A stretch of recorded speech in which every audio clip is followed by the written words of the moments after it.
સુરતના મોટા વરાછા વિસ્તારમાં કોલેજિયન વિદ્યાર્થી સાથેની જૂની અદાવતમાં હિંસક વળાંક આવ્યો છે. સમાધાનના બહાને બોલાવીને બીબીએના વિદ્યાર્થી પર 15થી વધુ યુવકોના ટોળાએ લાકડી અને દંડા વડે હિચકારો હુમલો કર્યો હતો. આ સમગ્ર ઘટનાનો વિડીયો પણ સામે આવ્યો છે.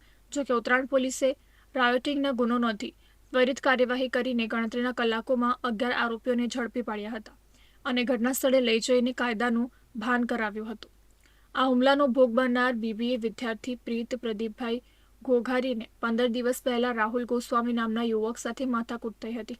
આ જૂની અદાવત રાખીને રાહુલ ગોસ્વામીએ પ્રીતને મારવા માટે ફરી રહ્યો હતો અને ફોન પર ધમકીઓ પણ આપી રહ્યો હતો. દરમિયાન સમાધાન કરવાના બહાને પ્રીતને પ્લેટિનિયમ પોઈન્ટ ખાતે બોલાવવામાં આવ્યો હતો. પ્રીત પર રાહુલ ગોસ્વામી સહિત 15થી વધુ યુવકોનું ટોળું તૂટી પડ્યું હતું. હુમલાખોરોએ પ્રીતને લાકડી, ક્રિકેટના સ્ટમ્પ અને દંડાથી માર માર્યો હતો. પ્રીતને બચાવવા વચ્ચે પડેલા તેના 3 મિત્રોને પણ ટોળાએ માર માર્યો હતો. આ હુમલામાં પ્રીતને હાથ અને પેટના ભાગે ગંભીર ઈજાઓ પહોંચી હતી. રાત્રે જાહેર રોડ પર થયેલી આ મારામારીની ઘટના ત્યાં જ હાજર લોકોના મોબાઈલ કેમેરામાં કેદ થઈ હતી. 15થી વધુ યુવકોએ રીતસરનો આતંક મચાવતા લોકોમાં ભયનો માહોલ ફેલાઈ ગયો હતો. જોકે સ્થાનિક લોકો મોટી સંખ્યામાં એકઠા થઈ જતા હુમલાખોરો ત્યાંથી ભાગી છૂટ્યા હતા.